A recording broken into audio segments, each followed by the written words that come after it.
Bonjour, c'est Ursule encore. On est le 30 avril 2019. Alors je viens sonner la trompette ce matin encore et je viens nous encourager à garder notre relation avec le Seigneur de telle manière qu'il n'y ait rien entre Jésus et nous. Parce que toute chose qui va se placer, ou bien toute chose ou toute personne qui se placera entre Jésus et nous, finira par nous emporter. Amen. Alors souvent, on se dit qu'on est enfant de Dieu, on aime le Seigneur, et malheureusement, on se retrouve à suivre la mêlée ou bien les enseignements d'une institution, etc., etc. Or, Jésus-Christ n'a pas besoin d'un pont entre lui et nous. Jésus est le pont entre Dieu et nous. Alors, il est déjà ce pont-là. Alors, une fois que tu as trouvé Jésus, qu'as-tu besoin de plus? Tu as juste besoin de ta Bible et de venir dans sa présence et il va te remplir de son esprit. Alors, il est vraiment important que nous chérissions cette relation-là que nous avons avec le Seigneur et que nous gardons cette relation-là jalousement afin que l'ennemi ne vienne pas nous arracher vraiment ce trésor. Amen. Alors aujourd'hui, je viens continuer sur la femme d'Apocalypse 12, sa postérité, qui sont-ils? Alors, je pense que ce sera la dernière vidéo dans la série, mais bon, Dieu, c'est lui qui nous dirige et c'est toute chose. Amen. Donc, voilà. Alors, dans Apocalypse 12, j'aimerais ça qu'on lise rapidement pour savoir la partie sur laquelle on va, on va réfléchir aujourd'hui. Apocalypse 12, le verset 17 nous dit que et le dragon fut irrité contre la femme, et il s'en alla faire la guerre au reste de sa postérité, à ceux qui gardent les commandements de Dieu et qui ont le témoignage de Jésus. Et il se tint sur le sable de la mer. Alors, quels sont ceux-là qui ont le témoignage de Jésus? Alors, j'aimerais ça qu'on regarde dans Romains 8, le verset 19. Ça nous donne une information importante. Romains 8, le verset 19.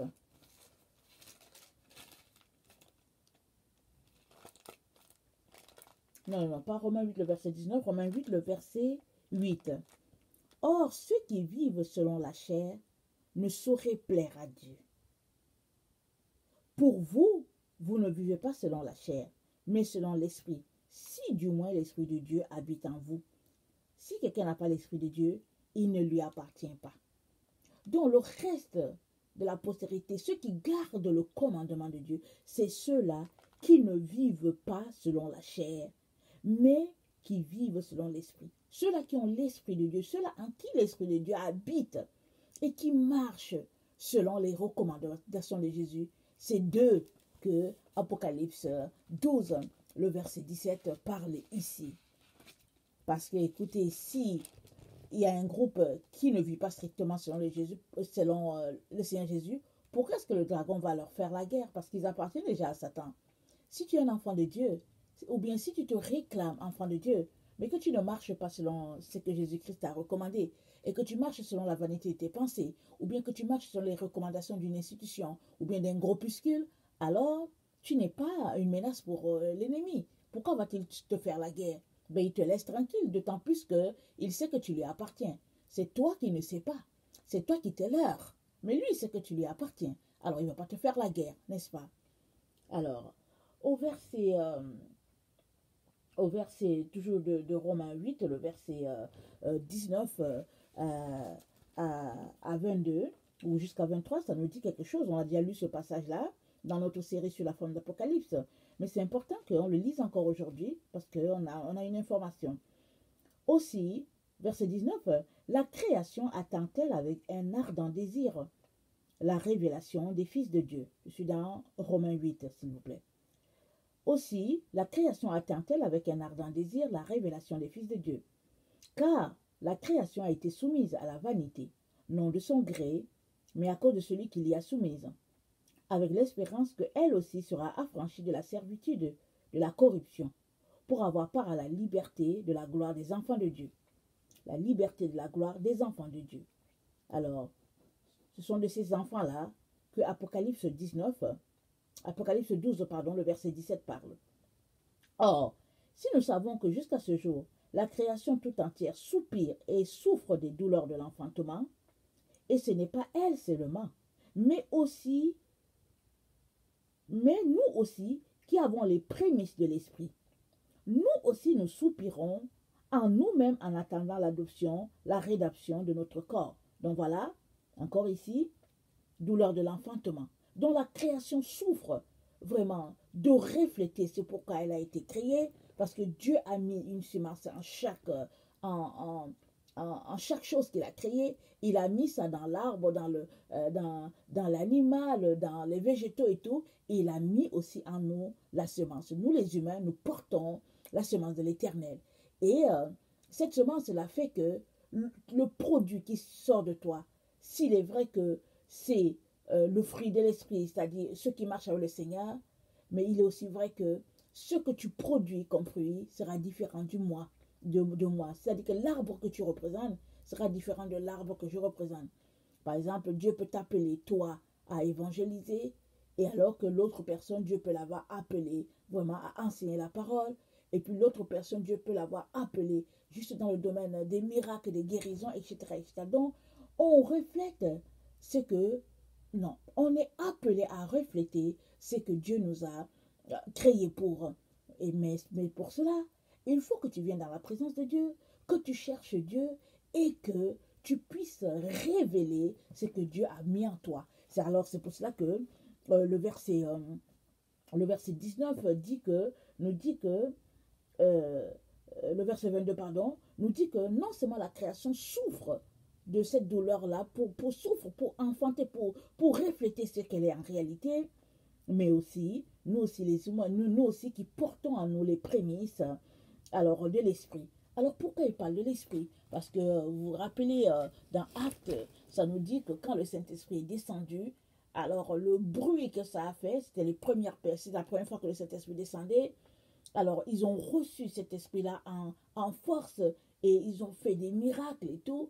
Et depuis ce temps-là, en chacun, il y a de l'esprit. Alors, plus tu le développes, plus tu en as davantage. Mais sinon, c'est par cette prémisse de l'esprit-là qu'il y a en nous, qu'il y a en chaque être humain, qui fait qu'on devient chrétien. Parce que ce n'est pas le Saint-Esprit qu'on devient chrétien. Si le Saint-Esprit n'est pas là, personne ne deviendrait chrétien. Alors Dieu a mis en chaque être humain des prémices.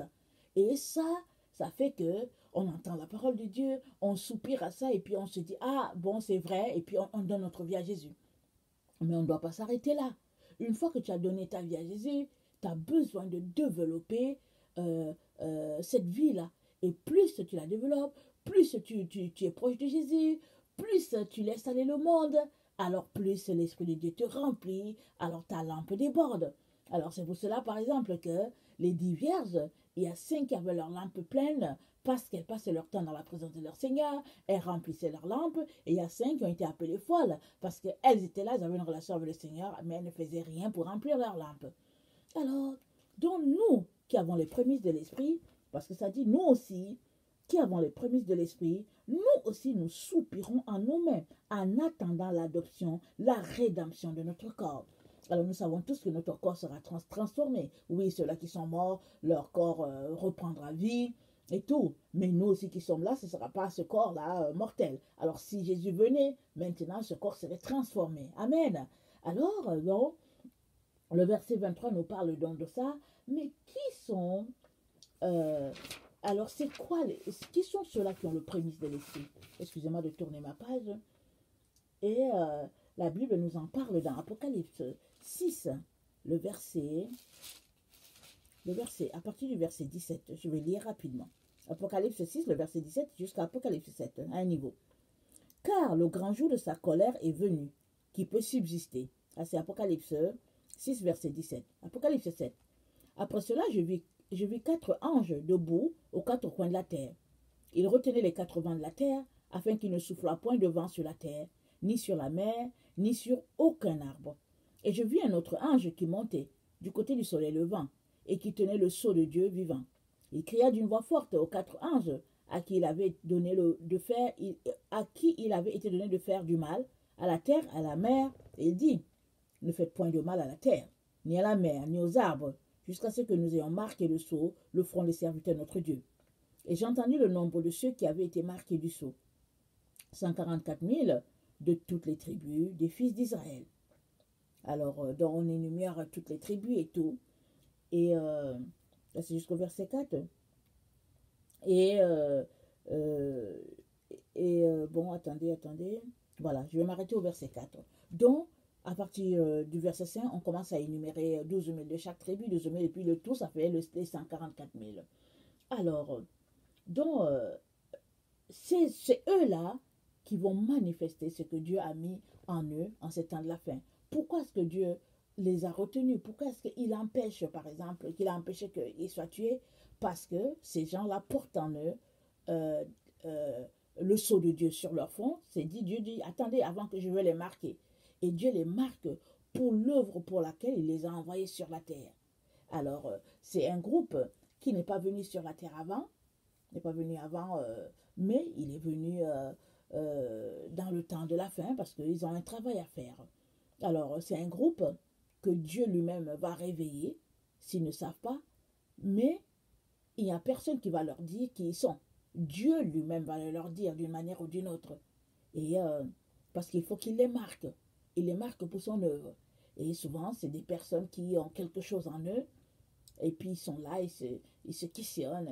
Et puis, ils sont dérangés par quelque chose de bon, je veux dire. Alors, ils vont enquiquiner le Père pour dire, mais qu'est-ce qui se passe? Voilà, j'ai fait tel rêve. Parce que Dieu, souvent, il va te donner un rêve, il va te donner une vision, il va te donner une parole. Et puis, pendant que tu poursuis cette parole-là qu'il t'a donnée, que tu veux savoir, tu veux comprendre, il te dit, tiens, je voulais justement que tu arrives à cet endroit parce que, au fait, je t'ai appelé, tu fais partie des 144 000, et puis voilà, je veux que tu fasses ceci, tu fasses cela. Amen. Donc, alors, qui sont les prémices? Les prémices sont des personnes appelées par Dieu pour son œuvre, appelées à mis à part par lui et transformées par le Saint-Esprit afin de ressembler à Christ. 1 Corinthiens 16, le verset 15. 1 Corinthiens 16, le verset 16 nous dit quelque chose.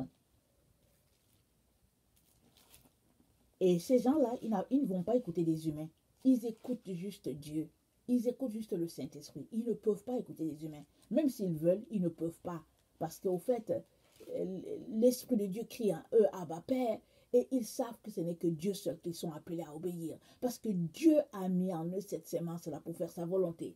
Et puis, d'aucune manière, ils ne resteront dans le monde. Je veux dire, ils vont finir toujours par retourner au Père. Parce que Dieu les a appelés. Il a pris, Jésus a pris alors un peu de sa lumière et il a mis ça en eux. En les envoyant sur la terre, il les a mis, il les a envoyés avec une mission bien précise. Alors, 1 Corinthiens 16, le verset 15 nous dit ceci. Encore une recommandation que je vous adresse, frères. Vous savez que la famille de Stéphanas est les prémices de l'Achaïe et qu'elle s'est dévouée au service des saints. Donc, des prémices. Voici la famille de Stéphanas. Voilà, prémices. Alors, Dieu choisit une famille et il met en cela une semence et il sait que cette famille-là, il y a quelqu'un là-dedans qu'il a pris pour telle œuvre, telle œuvre. Alors, ça relève de la puissance de Dieu, de sa grandeur. Et puis, il est Dieu. Donc, étant Dieu, il choisit qui il veut. Il fait ça comme il veut. Alors, donc voilà, c'est pas quelque chose où on va venir, au fait, se plaindre pour dire pourquoi tu n'as pas fait ceci. Non, il est Dieu. Alors, il choisit alors pour son œuvre. Maintenant, ce groupe-là, ils sont appelés à se sanctifier, à se purifier. Et ils sont appelés à tout laisser pour pouvoir servir le Seigneur en ces temps de la fin. Amen. Alors,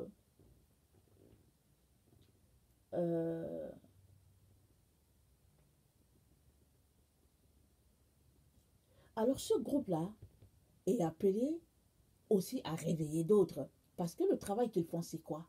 C'est un travail d'apporter le véritable évangile de Jésus. Nous savons tous que l'évangile de Jésus-Christ a été pollué sur la terre. Nous le savons tous. Et quand Jésus-Christ parlait à Jean, qui était sur l'île de Patmos, il l'a déjà très bien spécifié. Il a dit, il a envoyé 7 lettres à cette église. Et il a envoyé les lettres aux anges des églises pour dire voilà ce qui se passe dans l'église telle. Et puis là, il les a énumérées. Et à l'église de Philadelphie, il a dit garde ce que tu as afin qu'on ne vienne pas te voler ce que tu as. Parce que l'église de Philadelphie, c'est l'église qui marchait strictement sur les Écritures. Mais aujourd'hui, nous savons tous que tout a été dilué. Dans notre temps, dans nos églises, tout est dilué. De telle sorte que quand on prêche la parole à la vérité, les gens sont choqués. Ils veulent qu'on les chatouille les oreilles, ils veulent qu'on les caresse dans le sens du poil, parce qu'ils veulent entendre les belles choses. Mais au fait, entendre les belles choses, qu'est-ce que ça te donne si cela doit te conduire en enfer. Alors, mais c'est là que le peuple est rendu. C'est là que les humains sont rendus, en train de se tromper eux-mêmes, en train de se leurrer eux-mêmes, et voulant qu'on leur enseigne des choses séduisantes. Et puis, ils sont remplis de faux discours. Ils aiment bien les discours. Alors, les flatteries, des choses qui n'ont ni sens. Et puis, Paul a très bien parlé de cela. Il dit que dans les derniers temps, les gens, ils auront la démangeaison d'entendre les choses agréables. Et ils se détourneront du véritable évangile de Jésus. C'est ça qui a été dit. Mais ce groupe-là marqué, qui sont les prémices de l'éternel, ce groupe-là, en tout cas, tu ne viendras pas leur dire quelque chose sur une fausseté de la parole de Dieu. S'ils, au fait, sont voilés qu'ils ne voient pas, à un moment donné, leurs yeux vont s'ouvrir et ils vont comprendre que non. Et puis, ce groupe-là aussi, s'il arrive qu'ils ont été trompés, par exemple, souvent ils sont trompés par des amis, dans leur relation maritale, des choses comme ça, à un moment donné, ils se réveillent. Mais s'ils ne se réveillent pas, ben voilà, c'est que tout simplement, ils ont choisi de ne pas, par exemple, de ne pas suivre Jésus, de rester à leur voie et tout. Mais ceux-là, le groupe qui est là appelé à réveiller les gens, Dieu les réveille et ils sont appelés à réveiller d'autres. Alors, s'ils viennent te réveiller et que tu ne te réveilles pas, ben, on ne sait plus qu'est-ce qu'on peut faire pour toi. Pourquoi? Parce que c'est ce groupe-là, ils sont exactement comme les 70 que Jésus-Christ a envoyés. Attendez, c'est dans Matthieu 10, le verset 14. Matthieu 10, le verset 14, Jésus a envoyé un groupe de disciples. Et il leur a dit, vous secourez la poussière de vos chaussures, s'ils ne veulent pas vous entendre. Alors on peut dire, mais pourquoi Jésus fait cela et tout? Mais Jésus était en plein dans son ministère, il est Dieu et il est venu pour prêcher la parole. Si tu refuses le groupe qu'il envoie vers toi, ça veut dire que Dieu même descendrait en personne et puis tu refuserais. La preuve est que Jésus-Christ était Dieu au milieu de nous. Mais les gens ne l'ont pas reconnu. Les gens l'ont bafoué, ils l'ont maltraité. Ils n'ont pas reconnu que c'était Dieu qui était là. Alors Jésus-Christ dit donc à ses disciples, quand vous allez aller, s'ils refusent, secouez la poussière de vos chaussures et puis allez-vous-en. Alors ils seront jugés. Alors, Matthieu 10, le verset 14, ça nous dit ceci.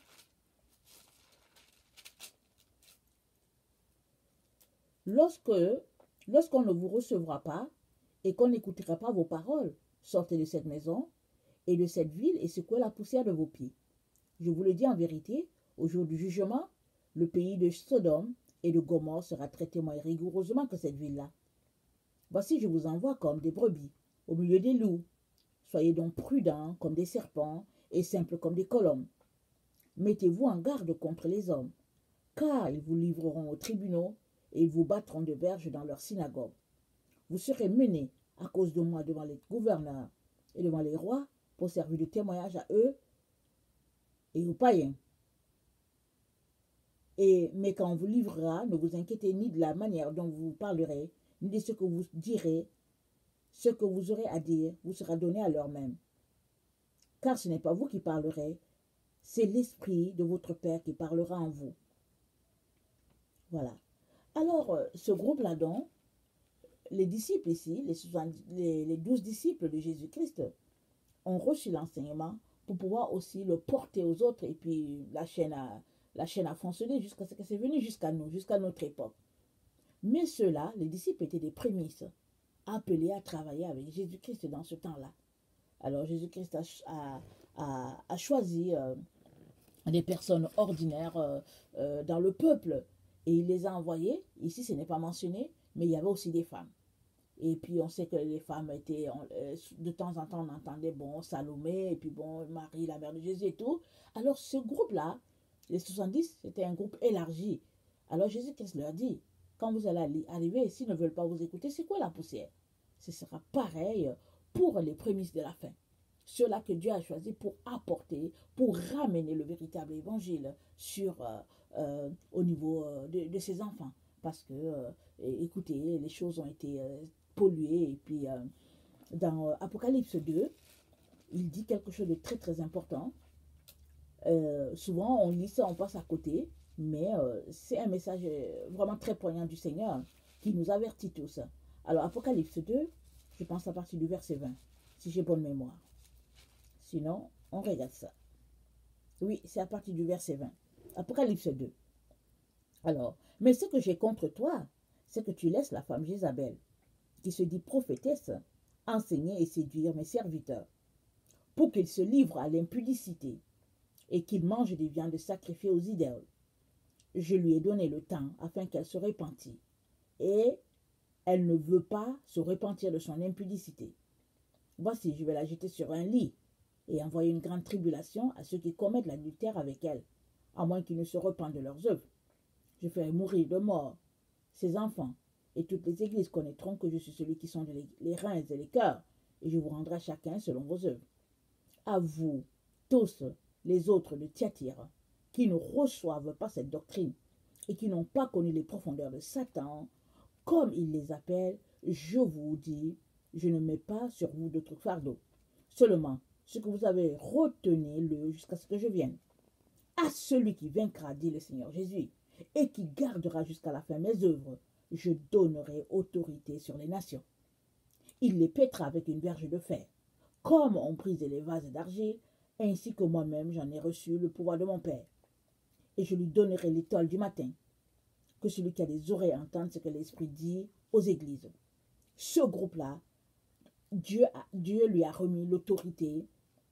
Il dit à celui qui vaincra et qui gardera jusqu'à la fin mes œuvres, je donnerai autorité sur les nations. Il les pètera avec une verge de fer, comme on brise les vases d'argile, ainsi que moi-même j'en ai reçu le pouvoir de mon Père. Donc Jésus a reçu le pouvoir de son Père et il donne ça aussi à ses prémices, aux personnes qu'il a choisies. Pourquoi? Parce qu'ils n'ont pas connu les profondeurs de Satan, parce qu'ils ne se sont pas associés à la doctrine de Jézabel. Et puis la doctrine de Jézabel, c'est vraiment très très vaste. C'est toutes ces œuvres-là, sataniques, mystiques, tous ces faux enseignements-là que Dieu n'a pas apportés. Parce que Jézabel, la femme d'Akab, a apporté une autre manière d'adorer Dieu à Israël, alors que Dieu n'avait pas instauré cela. Jézabel l'a envoyé. Alors Dieu met dans Jézabel toutes ces fausses théories, tous ces faux enseignements-là que nous avons dans notre temps, mais ça a commencé depuis. Et il y a des personnes qui disent non, moi je ne veux pas de ça. Ce sont des personnes qui sont détestées, haïes et tout, mais elles ne sont pas souillées. Apocalypse 14 nous parle de ces personnes-là. Je vais le lire rapidement. Il dit, je regardais et voici, l'agneau se tenait sur la montagne de Sion, et avec lui 144 000 personnes qui avaient son nom et le nom de son père écrit sur leur front. Et j'entendis du ciel une voix comme un bruit de grosses eaux, comme le bruit d'un grand tonnerre. Et la voix que j'entendais était comme celle des joueurs de harpe jouant de leur harpe. Et ils chantent un cantique nouveau, devant le trône, devant les 4 êtres vivants et les vieillards. Et personne ne pouvait apprendre le cantique, si ce n'est les 144 000 qui avaient été rachetés de la terre. Ce sont ceux qui ne sont pas souillés avec des femmes, car ils sont vierges. Ils suivent l'agneau partout où il va. Ils ont été rachetés d'entre les hommes, comme les prémices pour Dieu et pour l'agneau. Et dans leur bouche, il ne s'est point trouvé de mensonge, car ils sont irrépréhensibles. Donc voilà, c'est des personnes qui ne sont pas souillées avec les femmes, c'est-à-dire qu'ils ne sont pas souillés avec les doctrines des hommes. Ils ne sont pas souillés avec Jézabel. Tout ce qui est faux, c'était tout ce qui est ancien dans les églises. Ils disent non, j'en veux pas, merci. Alors, les gens les détestent et tout, mais ils sont là sur la terre pour réveiller tous ceux-là qui veulent de Dieu. Dieu le leur a donné. Il leur a donné autorité sur les nations. Et évidemment, ils seront détestés parce qu'ils sont des petits Jésus. Et Jésus va les revêtir encore de sa puissance parce que d'abord, Jésus les appelle. Et puis, il faut d'abord qu'ils se reconnaissent que, j'ai été appelé. Et une fois qu'il les appelle, il faut qu'ils se mettent à leur poste. s'ils ont été appelés à enseigner, qu'ils se mettent à enseigner, s'ils ont été appelés à prier pour les malades, qu'ils prient pour les malades, s'ils ont été appelés pour évangéliser, qu'ils le fassent, et quand le Seigneur va juger le moment, que le moment est venu pour cela, il va répandre sur eux son esprit, tout comme il a donné à la fin de l'Apocalypse 12 les ailes de l'aigle, pour, au fait, pour qu'elles puissent se retrouver dans les ailes de l'aigle. C'est quoi? Selon ma compréhension, j'ai trouvé que aigle, les ailes de l'aigle, elle, vous voyez, la colombe, et puis le Saint-Esprit. Alors c'est un groupe qui sera revêtu de la puissance de Dieu. Ils vont agir sous l'autorité de Jésus. Et quand Jésus-Christ te donne son autorité et qu'il te donne d'agir comme lui, alors je peux vous dire qu'ils seront comme les premiers disciples. Les premiers disciples, pourquoi on les a appelés chrétiens? C'est-à-dire petits Christ. Alors, encore en notre temps, on verra des petits Christ répandus sur toute la terre. Là où il y a plus de 7 milliards d'habitants, ils seront répandus partout. Ce n'est pas juste en Occident, ils seront même dans les villages les plus reculés. Ils se connaissent, ils savent que Dieu les a appelés parce que Dieu leur parle. Alors, ils vont souvent de maison en maison, de lieu en lieu, ils sont sur Internet et tout, en train de dire aux gens, réveillez-vous, réveillez-vous. Si bien que quand Jésus-Christ reviendra, il n'y aura pas juste 144 000 qui auront le véritable évangile.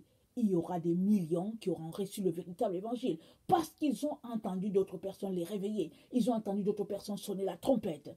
Alors ça fait partie de l'amour immense de Dieu envers nous. Amen. Alors nous ne pouvons pas suivre Jésus-Christ et en même temps suivre les humains. Nous sommes appelés à faire un choix. Et puis, à ce moment où tu te trouves, un choix judicieux est nécessaire. Tu n'as plus le choix. Il faut que tu choisisses. Ne remets pas à demain, parce que tu ne sais pas ce qui va t'arriver. Parce qu'il y a aussi la puissance d'égarement qui est en train de s'exercer sur notre temps. On est aussi dans le temps de l'apostasie.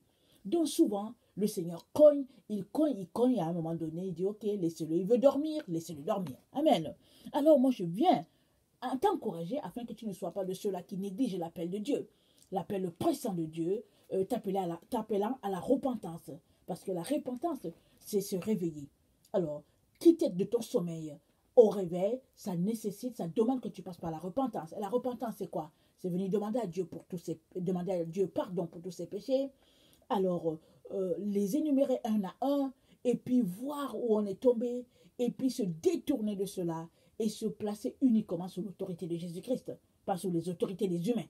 Les humains, vous savez, ils aiment bien avoir l'autorité sur les gens, ils aiment bien exercer leur pouvoir et tout et tout. Et puis, mais la question c'est, est-ce qu'ils ont Jésus? Non. Alors quand ils n'ont pas Jésus, alors te mettre sous l'autorité d'un humain, ça t'amène où? Ça t'amène à la perdition.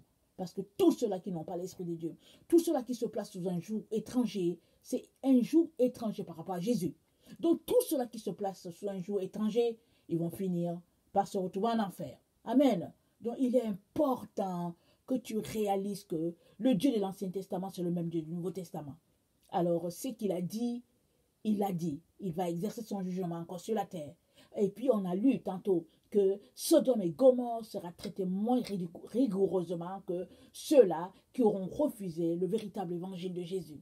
Amen. Donc, il est important qu'on puisse s'aligner, mes frères et sœurs. Alors, donc voilà. Alors, on a lu Apocalypse 2 à partir du verset 20. Donc, c'est le groupe-là de ceux-là qui ont refusé d'être séduits par tout ce qui est Jézabel, tout ce qui est doctrine, tout ce qui est fausseté, tout ce qui est faux semblant, en tout cas toutes sortes de théories, d'hypocrisie, de mentalité. Non, ils ont dit non merci, moi, Jésus me suffit. Amen. Donc, j'aimerais qu'on termine en lisant Ésaïe 66, qui nous rappelle que Israël est incontournable dans ce temps de la fin. Alors, dans une des vidéos, le Seigneur nous montrait comment, à la fin de l'Apocalypse, représentait aussi Israël. Et le Seigneur, au fait, toute la Bible, quand tu la prends, quand tu lis, ça pointe toujours vers l'amour de Dieu envers son peuple, vers la relation maritale que Dieu avait envers Israël. Et puis même quand Israël s'est détourné, Dieu a toujours continué de dire qu'il l'aimait. Et encore, en ces temps de la fin, nous allons encore voir que oui, Israël va encore revenir à son Dieu. Et puis, mais ça ce sera après le temps de la grâce. Et nous sommes dans ce temps-là qui tirons vers la fin. Et Israël, c'est à ce moment-là qu'Israël va finir par reconnaître son sauveur, son Messie. Et Israël va se lamenter, et puis elle va crier, elle va appeler au secours, et c'est comme ça que le Seigneur va venir la secourir. C'est dans ce temps-là que le Seigneur va venir. Quand Israël va crier, c'est Jésus. Jésus va donc revenir à ce moment-là. Mais entre ce moment-là, depuis qu'il est parti, et puis ce temps où nous nous trouvons, Jésus sera vu en des personnes. Ce sera des petits Christ. Ils vont représenter ce Jésus-là. Alors, les gens ne seront, ils ne vont rien comprendre. Ils vont se dire, mais qu'est-ce qui se passe et tout. Et ces gens-là vont agir sur la puissance de l'Esprit de Dieu. Parce que Dieu a dit quoi dans Joël? Il dit, je vais répandre de la pluie, de l'arrière-saison, la première saison, l'arrière-saison. Et puis, il va ramener ses enfants à lui. Et puis, parlant du messager de la fin, il nous a dit, le messager de la fin va venir et il va ramener les cœurs des pères vers les enfants, des enfants vers les pères, afin que Dieu ne vienne punir tous ces gens-là qui ne marchent pas dans la vérité. Amen. Il dit, avant le grand jour du Seigneur, avant ce jour terrible, j'enverrai mon messager. Il viendra pour ramener les cœurs des enfants vers le Père. Amen. Alors, Ésaïe 66, on nous dit ceci. Ainsi parle l'Éternel, le ciel est mon trône et la terre mon marchepied. Quelle maison pourriez-vous me bâtir? Et quel lieu me donnerez-vous pour demeure? Toutes ces choses, ma main les a faites. Et tout ont reçu l'existence de l'Éternel. Dit l'Éternel, voici sur qui je porterai mes regards, sur celui qui souffre et qui a l'esprit abattu, sur celui qui craint ma parole, celui qui immole un bœuf, et comme celui qui tuerait un homme. Alors, ça décrit jusqu'à... Alors, donc je suis là au verset 4. Au verset 4, voilà. Moi aussi, je me complerai dans leur infortune, et je ferai venir sur eux ceux qui causent leur effroi, parce que j'ai appelé et qu'ils n'ont point répondu, parce que j'ai parlé et ils n'ont point écouté, mais ils ont fait ce qui est mal à mes yeux, et ils ont choisi ce qui me déplaît. Écoutez la parole de l'Éternel, vous qui craignez ma parole. Voici ce que disent vos frères, qui vous haïssent et vous repoussent à cause de mon nom. Que l'Éternel montre sa gloire, et que nous voyons votre joie. Mais ils seront confondus. Une voix éclatante sort de la ville, une voix sort du temple. C'est la voix de l'Éternel qui paie à ses ennemis leur salaire. Donc vraiment, Dieu dit ce qu'il dit. Le temps vient où il se lèvera et il se vengera. Mais Dieu est où? Il est là où il y a le cœur brisé, le cœur contrit. Comme on a lu, au verset...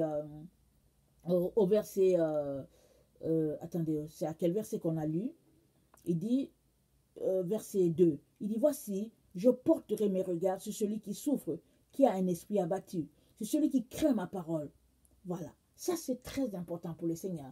Et je viens vraiment nous encourager, chers frères, chers sœurs, à changer notre manière de voir l'Éternel, à descendre de notre pied des stades là-bas, de descendre, vraiment de venir nous humilier devant le trône de notre Dieu. Parce que Dieu est Dieu. Alors Dieu ne fait... Qu'est-ce que la Bible dit? Dieu résiste aux orgueilleux, mais il fait grâce aux humbles. Et puis, quand tu es rempli d'arrogance, quand tu es rempli de mépris, quand tu es rempli de savoir humain, et que tu penses que tu peux narguer Dieu, alors Dieu, il n'est pas là. Dieu est là où le cœur est brisé et contrit. Dieu est là où le cœur le cherche, vraiment l'homme le cherche d'un cœur sincère. Et je viens nous encourager à être ce groupe de personnes-là, parce que la faveur de l'Éternel sera sur nous. Amen. Que le Seigneur vous bénisse et qu'il vous fortifie et qu'il vous donne de faire les bons choix. Si toi tu es quelqu'un qui ne connaît pas le Seigneur Jésus, je viens te dire que Jésus-Christ te cherche. Alors il n'y a pas de religion qui peut te sauver. La seule personne qui peut te sauver, c'est Jésus-Christ. Si tu lui donnais ta vie maintenant, tu regretterais pas. Tu découvrirais que c'est lui la lumière, c'est lui le chemin, c'est lui la vie. Je viens t'encourager à l'inviter dans ta vie. Dis à Jésus, Jésus viens, révèle-toi à moi. Et Jésus va se révéler. Amen. Que le Seigneur vous bénisse et qu'il vous fortifie. Voilà, je vous aime beaucoup et Dieu davantage. Soyez bénis.